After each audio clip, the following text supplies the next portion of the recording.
clinic yung anxiety disorder. Paki-define lang po ng mabilis kung ano na yung anxiety disorder, depression, bipolar, Yeah. post-traumatic stress disorder, eating disorder, schizophrenia, para lang po ma-differentiate at kung meron ilan sa ating mga kaserbisyo ay nakakaranas nito, 'di ba? At kung Yes. kailan dapat Oo. magpa-check up na po sa inyo. Correct. Yes.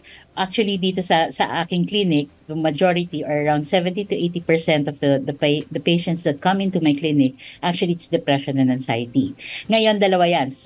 That's a very common question. Ano ang depression? Ano po ang anxiety, Doktora? So depression is low mood. Malungkot ka. Hindi mo alam kung bakit. Usually, the symptoms would last for at least 2 weeks. Hindi lang malungkot, wala kang interest dun sa mga bagay na gustong-gusto mong dating gawin. Kung dati, hilig mo manood ng Korean novela, ngayon, kahit, makita mo yung Korean novela, makita mo yung title, ayaw mo nang panoorin. So, you're losing interest. So, yun yung dalawang major criteria natin. Others with regards depression, hirap makatulog, hindi siya nakakatulog. Gusto nilang matulog pero maaga silang nagigising. 4:00 pa lang ng umaga gising na sila or putol-putol ang tulog nila or nahihirapan silang makatulog. Another would be the appetite.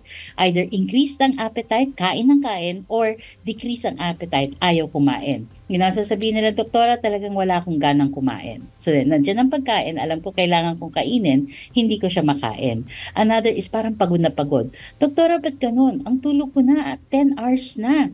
Pero pagising ko, parang pagod na pagod pa rin ako. Parang kulang ako sa tulog. Yung hirap na hirap akong bumangon para lang pumunta para umupo dun sa sofa, parang pagod na ako. So, yun ang isa. Another is parang bigat na bigat sila sa katawan nila.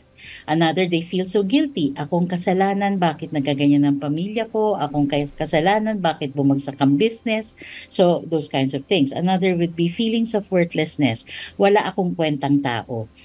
Wala akong silbi. Hindi ako nakakatulong sa pamilya ko. So, those kinds of things. Another would be concentration. Doktora, ba't ganon? Pag nasa kainan kami, hapag kainan kami, kinakausap na pala ako, hindi ko alam. Pag tinawag yung attention ko, ang masasabi ko, pwede mo bang ulitin ulit yung sinabi mo kasi hindi ko maintindihan, hindi ko naintindihan. Lumilipad ang isip ko or blanco ang isip ko. Another, of course, and this is very important, yung may pumapasok sa isip ng doktora, gusto kong mawala.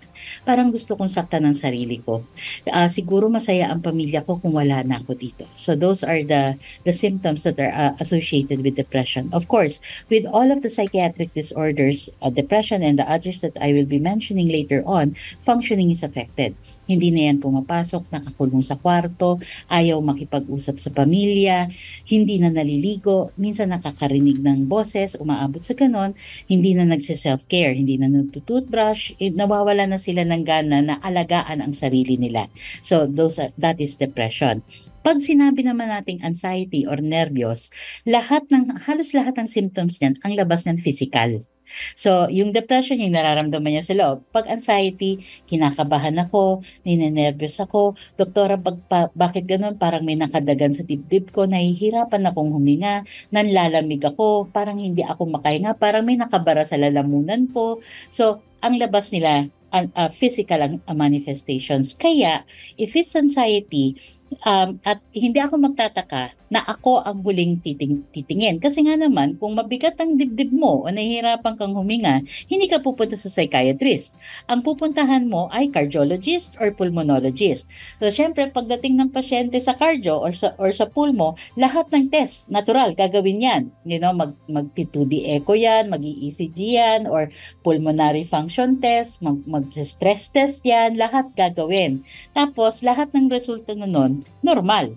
Saka sasabihin ng cardiologist or pulmonologist, lahat ng examination mo normal, mukhang anxiety to, punta ka sa psychiatrist. So hindi ako nagtataka, or it's very common sa akin, pagpasok ng pasyente sa kliniko, may dala-dalang laboratory